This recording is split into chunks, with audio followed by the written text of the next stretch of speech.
Raya Cakra parantos waktosna 80,5 FM Radio Cakra midangkeun dongeng Sunda Dora-Dori.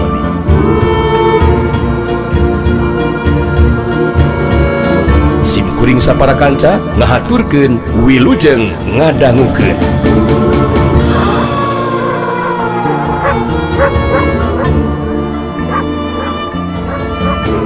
Si Keling jeung Sugali merhatikeun di tempat kejadian. Tahapur si tongkat kobra ngarahuh dina jero hatena.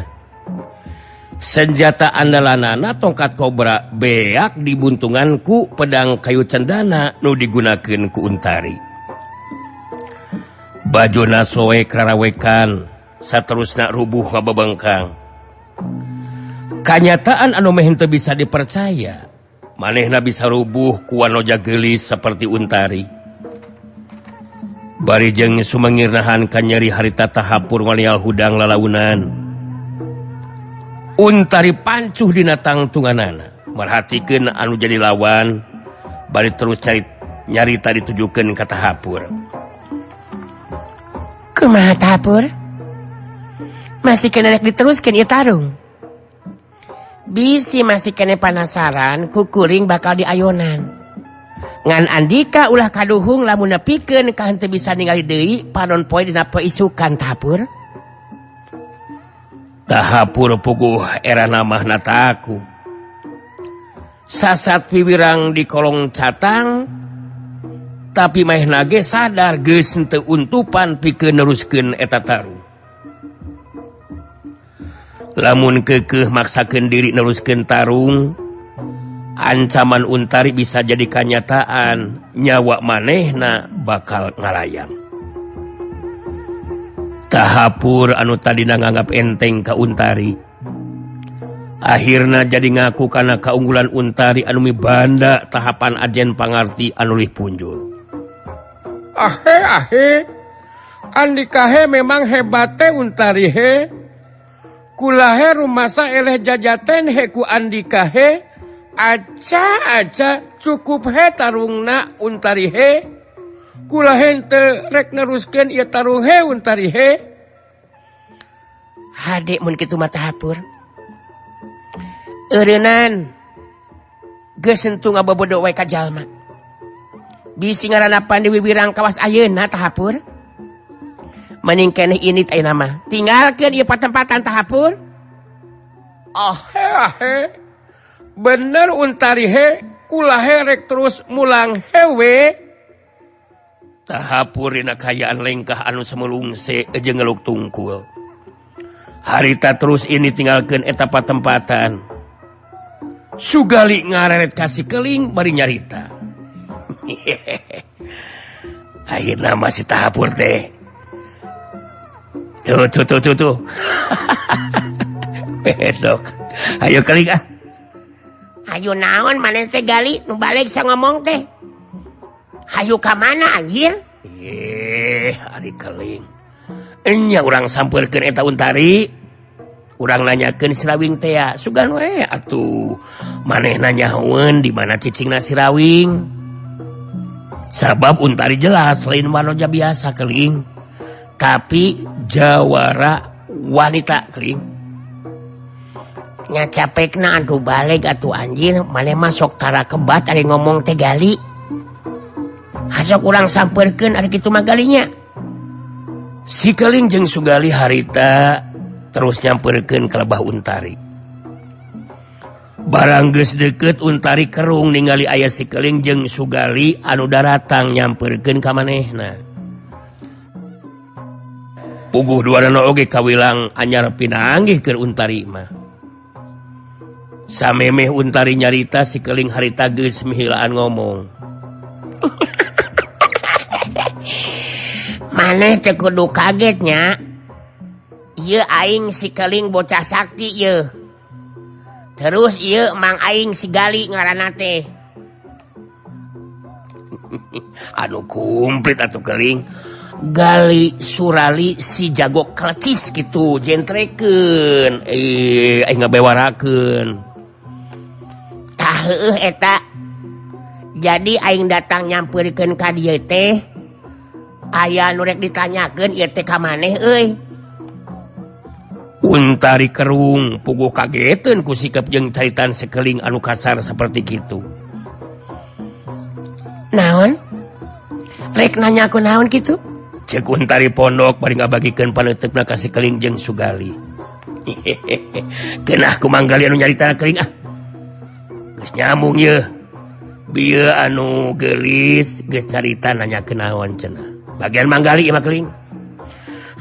Teu kaopna anu geulis mane mah gali. Hasok tanyakeun gancang sagali montong baju gumasek teh anjir. Sebel aing ngadehna oge. Tenang dulu, Bro. Alah. Jadi kieu ieu teh Nyai. Emang rek nanyakeun ieu teh nya sugan ieu mah ieu. Sugan Nyai nyaho nya maksud Mang teh. Anu bener jaritana Mang. Kuring rek nuruskeun di lampah ye. Teu kudu gumasep kitu, beungeut geus urak sakitu masih kena loba cetak. Sok gancang rek nanyakeun naon? Tong nyebut Nyai. Kuring boga ngaran, sebut pe Untari kitu. Sugali geus rek ngamek satadina mah. Sabab sikap yang caitan Untari anu judes jeung galak sarta nyinggung kana perasaanana. Tapi Sugali gancang nahan diri harita nyarita deui. Jadi kieu maksud manggali teh Untari. Nya ieu mah sugan we nyaho ka Sirawing. Sugan apal gitu. Sugan apal ka tempat cicingna Sirawing gitu Untari. Sabab Mang jeung ieu nu jadi alo nya si Keling. Keur neneangan laratan ngeunaan Sirawing ieu teh Nyai Nyai Untari. Kuring ge keur neangan Sirawing ieu teh. Malah can ku si panggih jeung Sirawing. Anu matak diteangan oge lantaran hayang panggih jeung manehna ieu teh. Jeung salah mun aya nanyakeun ka kuring ngeunaan Sirawing mah. Si Keling jadi penasaran siga nama harita terus carita ka Untari.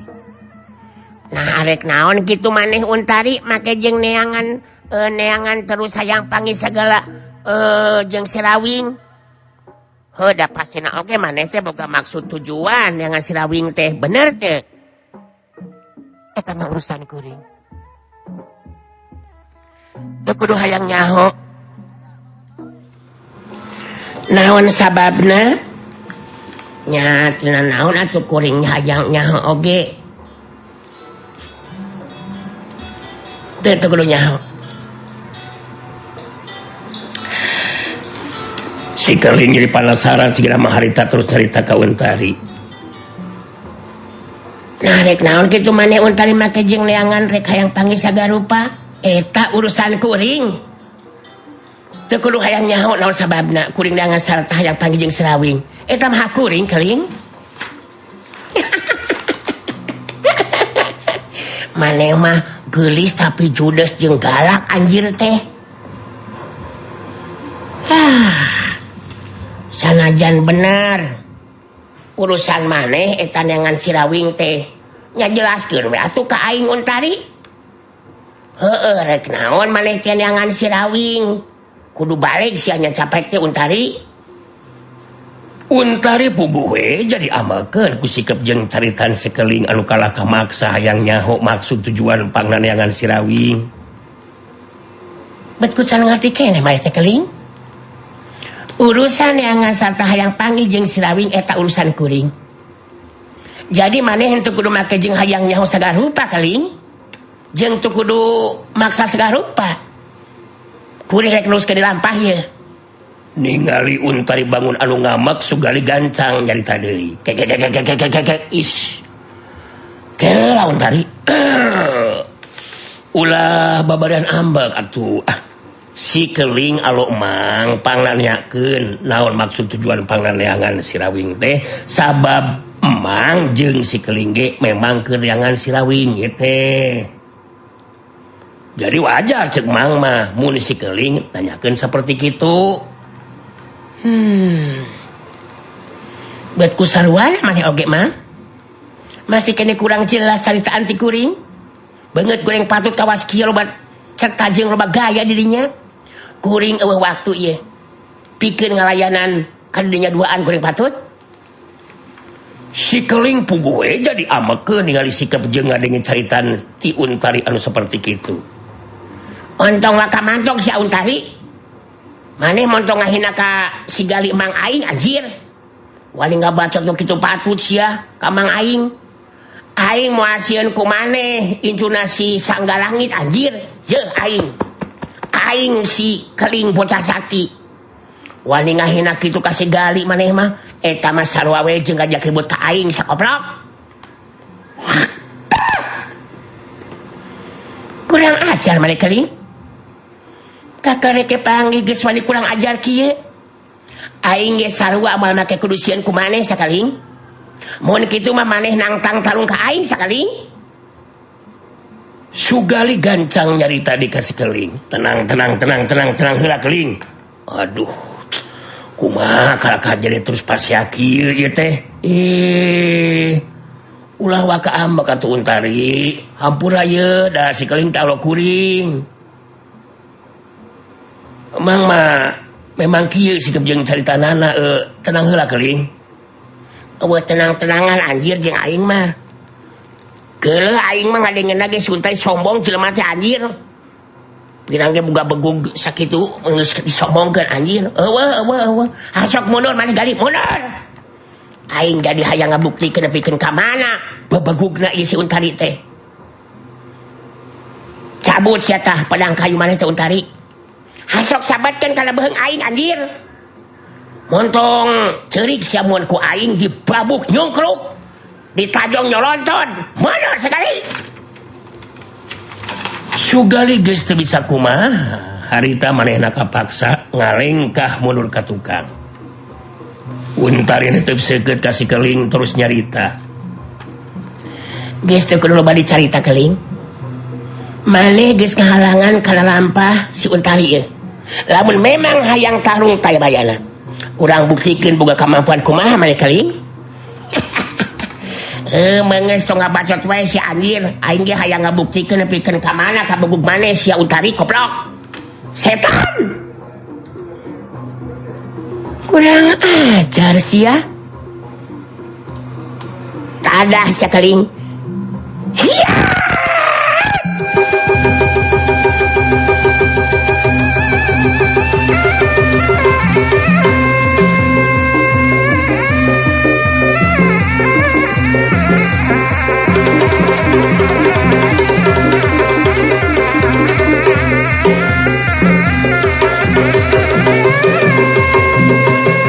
Jorela cilung Untari langsung harita miraan majuna rajang.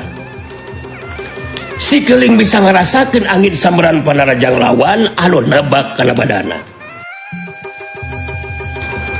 Si keling bisa ngarti panarajang Untari dibarengan ku kakuatan tenaga lapisan. Sabau hiu dari deg plos hiu dari deg plos. Dua kali panarajang Untari ngeplos teu kana sasaran. Sabab si keling ngagunakeun ilmu silat balaga digegna. Ningali gerakan si keling bangun anu heureuy jeung lalabora. Harita Untari jadi beuki tambah panasaran. Untari ngarangsek deui ku panarajangna. Sapasang leungeunna putbet ngarah kana anggota badan lawan. Si keling panasaran harita maehna ngapedung panarajang lawan ku sapasang leungeunna. Dua kekuatan tenaga lapisan ngaliwatan leungeun masing-masing harita bantrok. Syau, hiu, keduk jelas. Dari deug.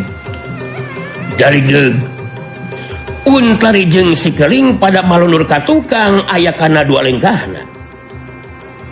Untari kageteun maehna henteu nyangka si keling boga kekuatan tenaga lapisan anu saimbang jeung kekuatan tenaga lapisan manehna.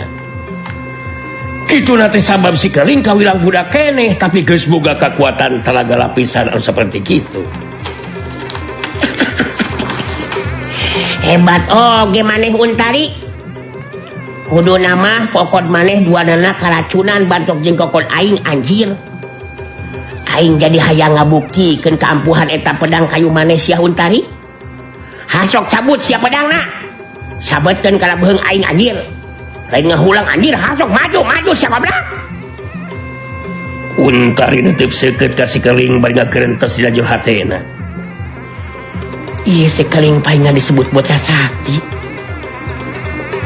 sabab boga kemampuan anu luar biasa ya budak teh nyata tenaga lapisan anak saimbang jeung kekuatan tenaga lapisan aing lamun ieu tarung terus diteruskeun aing sang tatu bisa ngarubukeun sikeling tapi kitu nate sikeling sang tatu bisa ngarubukeun aing anu jelas eueuh gunana sabenerna mah aing kudu neruskeun ieu tarung ngan saukur micen waktu jeung tenaga wungkul sedengkeun tujuan aing mah pandangan Serawing Montong ngahulang kitu sia Untari cek aing oge cabut sia tah pedang kayu maneh teh Untari teurak moal mun kena kana awak aing anjir sok dagorkeun tarokeun kana babatok aing teu kudu ngagunakeun pedang keling kuring sanggup pikeun ngarubukeun budak anu luka kelanyap seperti maneh keling anjir Bani sombong kitu sia maneh Untari lamun heueuh kitu hasok si ajeuna buktikeun anjir aing montong disarwakeun jeung si tahapur sia Untari kenaon aing disebut bocah sakti mun teu bisa ngalehkeun maneh mah anjir teu kudu loba carita keling urang teruskeun tarungna iya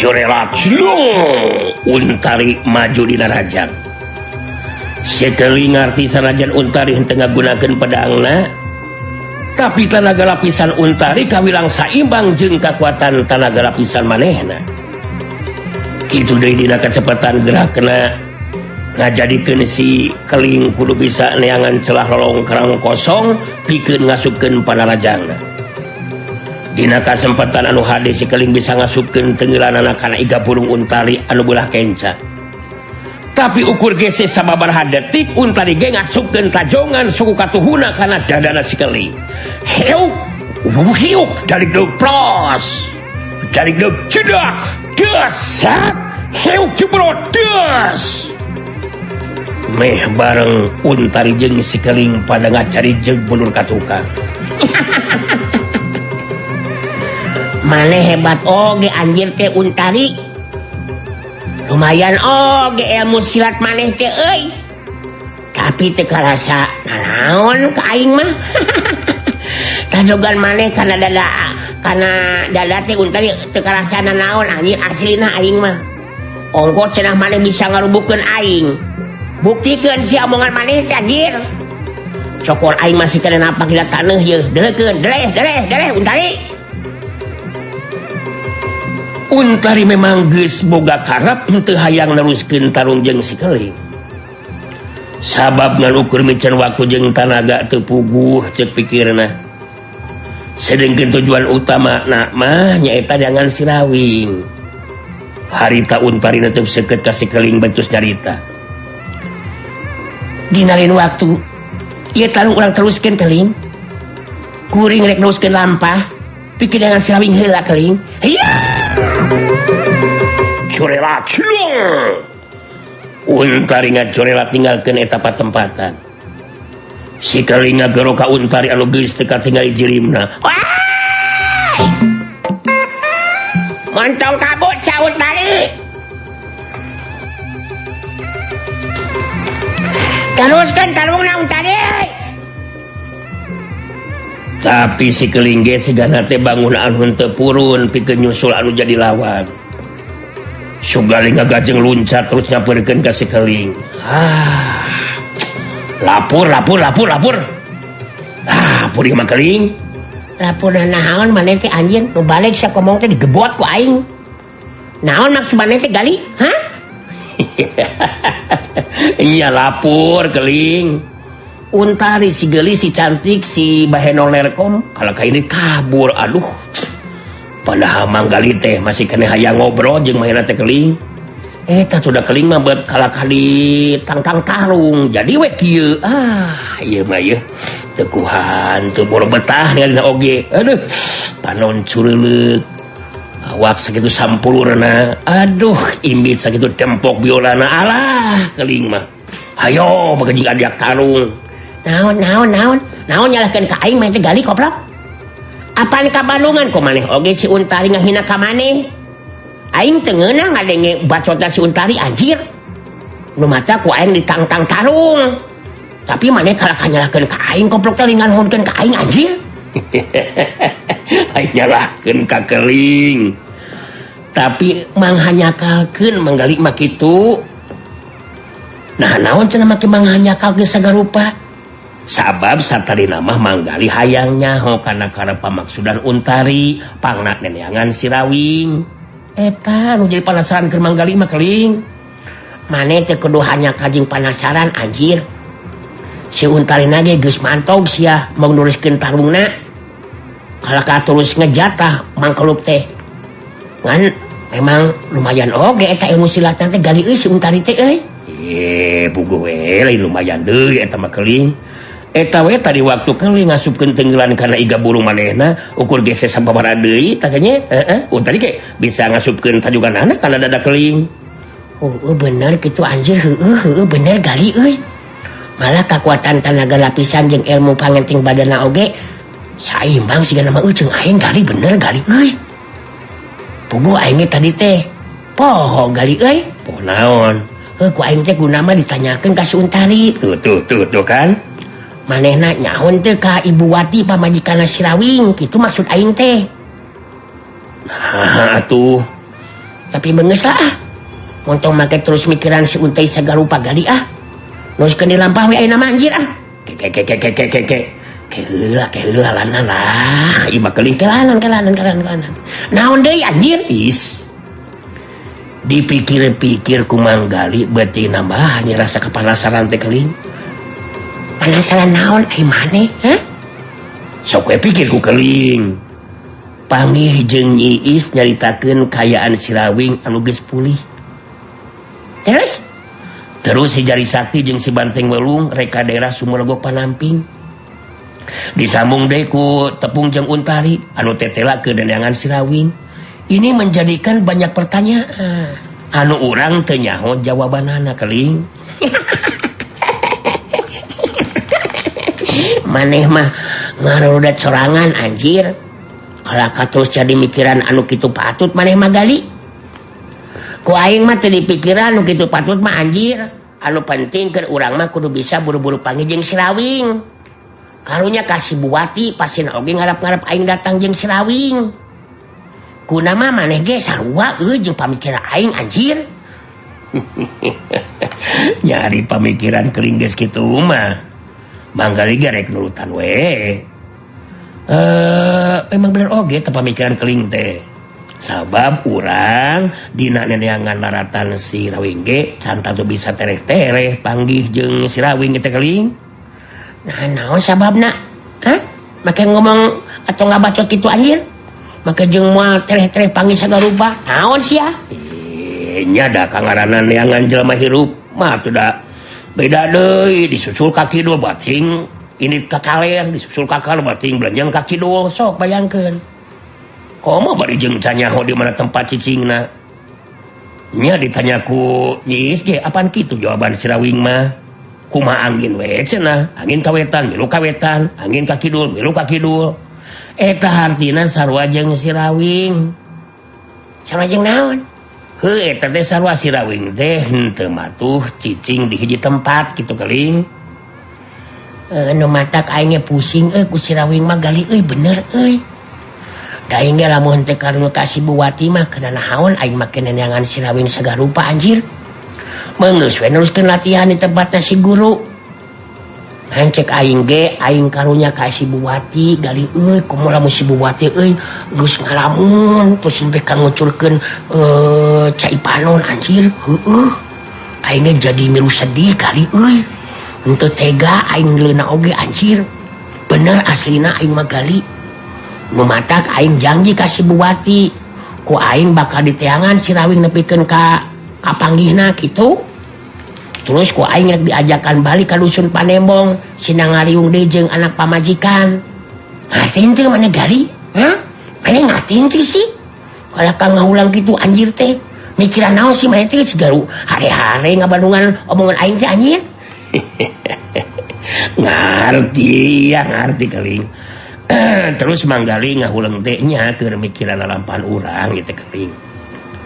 Mun teh amah nepikeun ka leuwih ti sabulan can panggih wae jeung si Rawing. Terus terang manggali rada selempang oge kita keling ye. Rada selempang oge ku ceihat gitu. Lain naon bisa aya nu ngaherwan we duh. Tidak suka, tidak ridho, tidak ikhlas. Kalaupun dalam hal ini ceihat ada yang ngalendean, ada yang kumaha-kumaha, terido manggali mah. Geus kasihat deui wae maneh magali euy. Maksud maneh si Ihat sieun direbut ku batur gitu. Iya juga sih. Lieur maneh mah anjir. Ongko ceuk maneh awewe mah loba bisa neangan di nu sejen. Ari ayeuna kalakahnya capek kitu maneh mah gali. Ai keling. Nyada henteu semudah menggembalikan telapak tangan atuh keling. Teu gampang kitu wae mindah ngerasa cinta teh.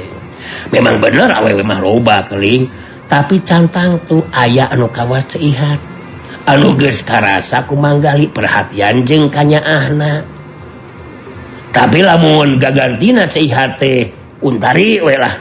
Nya ieu mah saumpamana kitu kali. Ahai. Bagja anu leuwih ti misti mun nepikeun ka kitu teh kali. Geus moal kau godadi ku awewe anu sejen. Untai laksana jadi pamajikan manggali mah. Bener aslina. Aslina kali. Tuh kan. Si gali mulain ka emang aing diwawajah ku aing mah lain eta maneh ngabacot kitu teh ka aing atawa ka dudukuy he eta duduku si tahapur nu tinggalin anjir buah maneh geus jeprut sia gali ngabacot teh ka mana-mani anjir nepikeun ka tari kitu ngalamun teh sia. Acan ari jeprut mah kali ngan terus terang hate mah kumalayang ieu teh milu bareng jeung Untari. Aduh, eta imit meni logan teh ai leumpang teh ambrud-ambrudan. Aduh, obat. Itu udah maneh mah ceureumeung anya kitu we di pikiran teh. Awewe nyatu molor sia mah. Aduh, kabayang deui ku manggali mah. Aduh, waktu keur ngambek ka keling, bet asa bagita mah geulis eta geura aduh. Kituna teh bari jeung ngaret ka manggali. Bet aya nu ngurunyut tina ieu jero dada teh keling. Aslina tah gitu tak asa ada sesuatu yang merayap di hati ini keling aslina tah. Mangga si anjir montong terus kacaplok gali geus waktuna urang mantok deui yeuh jangan si Rawing aing boga kayakinan bakal panggih jeung si Rawing euy anu matak maneh kudu tulus dan nanyakeun di mana tempat cicingna si Rawing lain kala kamikiran wae pikaang we anjir teh hayu deui sia gali Iya oke siap bos. Geus kitu mah si keling jeung Sugali terus arindit neruskeun deui lampahna. Waktu terus lumaku berang kasilih ku peuting.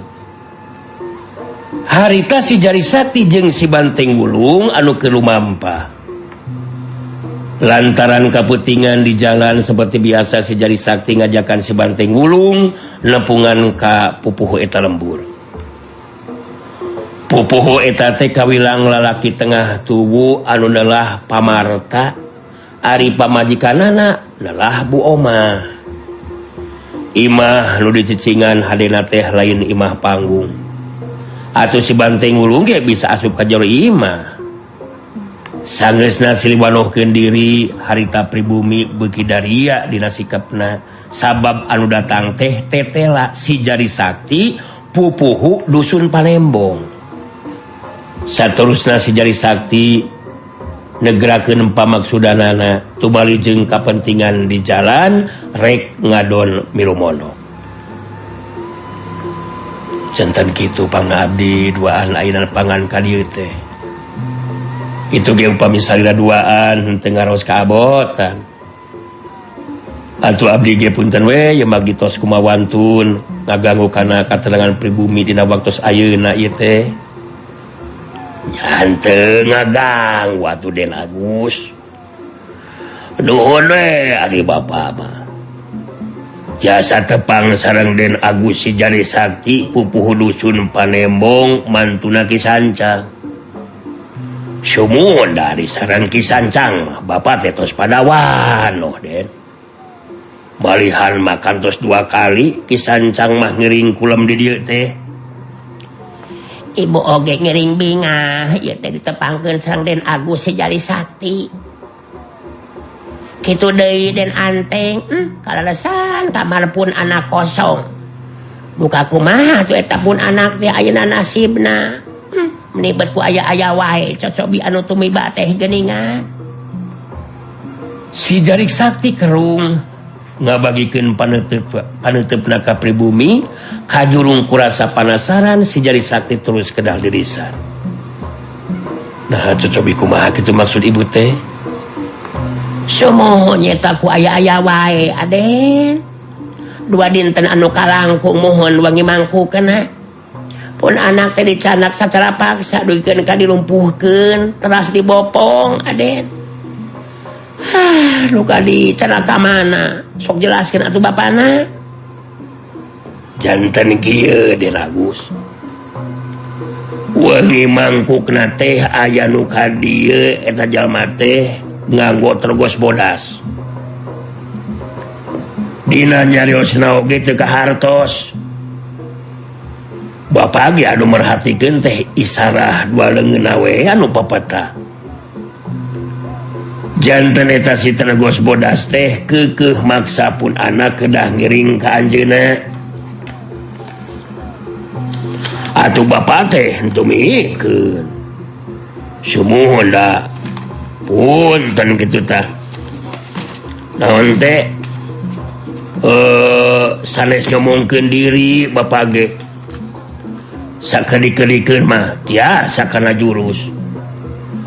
Namun nya kitu Den Agus, mungkus sageparakan ge bapak teh tos rubuh ku si tergos bodas teh.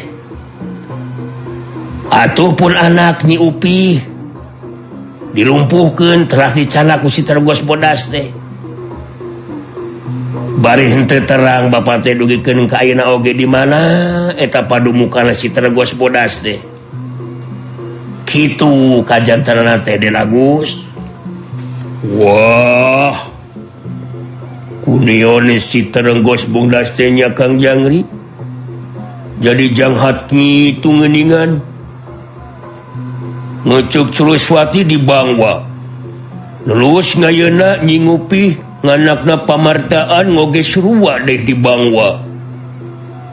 Ngentengat ringanting mah neon maksudna ngecesik tergos bongdas langgu kenindakan nomor tinggi itunya Kang Jangri. Akang sarwacan ngarti ya teng. Ketenang geula teng. Terus terang abdi duaan oge bade ngabujeng ka padumukan si tergos bodas ya teh Pak. Margi wargi abdi anu na Saraswati garwana Kang Rawing dicanak di ku si tergos bodas. Kieu kajantanna mah Pak. Ku si Jari Sakti secara singlet dicaritakeun ngeunaan kejadian anu tumiba ka Saraswati anu tangtue jadi kasabit oge ngeunaan si Rawing anu indit tanpa pamit ninggalkeun kampung kahuripan. Anu saterusna Saraswati milu tumetep di dusun Panembong. Tajanten kitu anu tumiba ka wargi abdi Saraswati oge Pak. Numawi abdi duaan teh bade ngabujeng ka daerah Sumurgo Panamping. Abdi tos kenging keterangan ari ngeunaan lebah-lebah padumukan si tergos bodas mah pamarta. Aduh. Kaleresan atuh pami kitu mah Den Agusnya. Bapak bade ngiring we margi pun anak oge kedah disalametkeun ieu teh. Sumuhun bapak ge ambean terang ka si tergos bodas teh. Duh, nuhun we Den Agus tos uning ngeunaan padumukan anak mah nya. hari cek abdi mah pamarta matos welah antos di dieu Pak nyupi keun welah jantan tanggung jawab abdi engke ku abdi dijajabkeun ka dieu pidoana welah ti pamarta sareng ibu karena pamaksudan abdi aya dina kalancaran Pak. Wah ngenya bener pamartaan ngejeng bunga mah tenang we lah dangguan ding dieu ngeta sing tergos bodas bangkal dinindak lah sabab geus bangwaan ngawewe tepikeun kaduaan itu leon maksudana na etanya si teng regos bodas mokona mah ngacek Saraswati ngejeng ngopi bakal dinulungan lah dibebaskeun gitu tah pamartaan oge ibu ngomah nuhun be atuh Den Agus ari bade nulungan pun anak mah sumuhun da ibu oge banget teu ngartos naon maksudna eta si tergos bodas hebat nyanak pun anak sagala rupa jadi kitu geuningan bapana maksud Den Agus sareng Den Anteng mah nya urang doakeun we ku urang sing aya dina kalancaran sagala rupana Nyi Mas Saraswati gitu deui anak urang bisa dibebaskeun dibawa dimulang. Pamarta ngaret kasih banteng mulung terus netep kasih jari sakti telila waktosna seep. Waktosna baraya cakra geuningan waktosna parantos teu nya kapan deui cak kanggo dinten ieu dongeng Sunda urang cekapkeun heula mung duy ka dieu enjing urang teraskeun deui nya. Tah gitu atuh sementawis sim kuring dora-dori amit mundur amit mungkur hatur nuhun tina sagala rupi perhatosanana mios.